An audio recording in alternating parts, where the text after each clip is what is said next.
This is Peter Lau. Today is Wednesday, December 18th. I'm at 1033 Finegrove Avenue, Hacienda Heights, California. I'll be entering through the plumbing vent located on the roof. So that's the backyard over there. Front side of the house. In a brief moment, we will be transitioning to the end of the sewer line, as that provides the clearest video.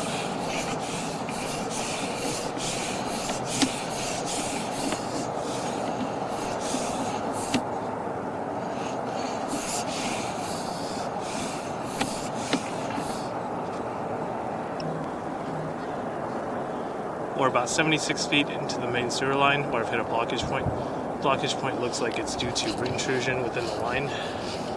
We're noted at a depth of approximately 6 feet.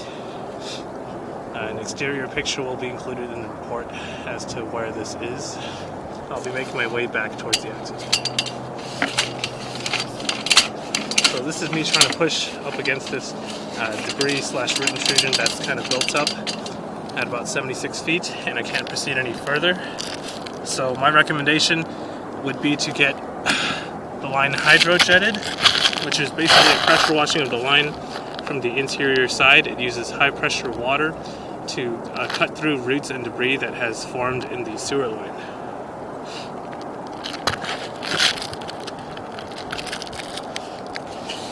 The distance indicator is noted on the bottom left hand side of the screen. We're currently working our way back from clay piping, as that's very typical to see. Most cities will use clay for their sewer line material. And I talked a little bit about the root intrusion, but there's also offsets within the clay. And offsets are basically the joints of the clay that becomes off-centered over time, typically due to earthquakes, heavy construction, and things of that nature.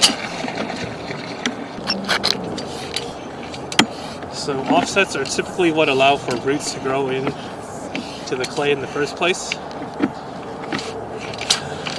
Again, the joint that connects two clay sections together becomes off-centered over time for a few reasons. Typically earthquakes, heavy construction, things of that nature. And that allows for moisture to seep out of those joints.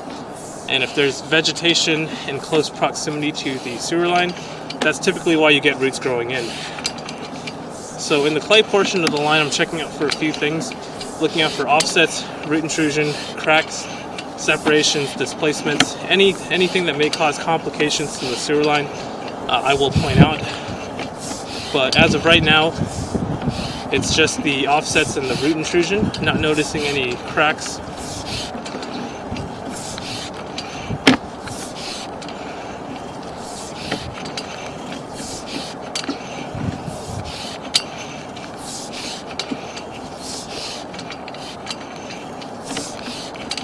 Once again, the distance indicator is on the bottom left-hand side of the screen. So as we're working our way back, that number will be decreasing.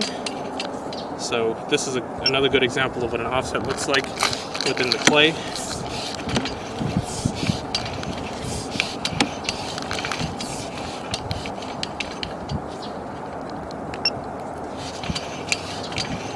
So although there is root intrusion that's preventing my camera from getting any further, it's important to note that water was ran prior and during the inspection. So in terms of water obstruction, you won't get a blockage just off of those roots alone.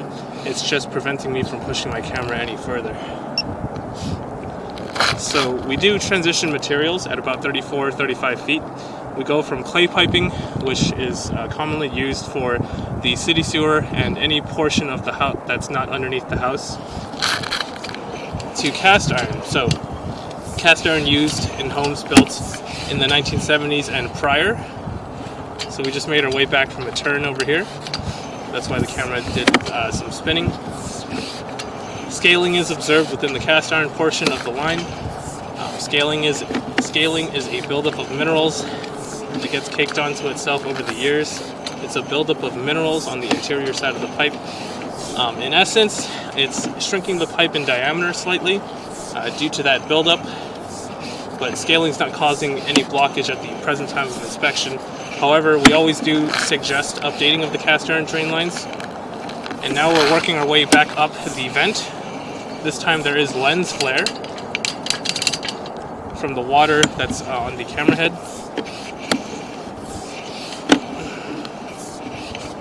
But we saw this part at the beginning of the video.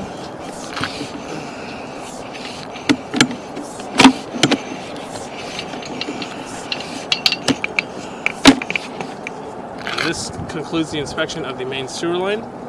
If you have any questions or concerns, please do not hesitate to call, text, or email me. Thank you.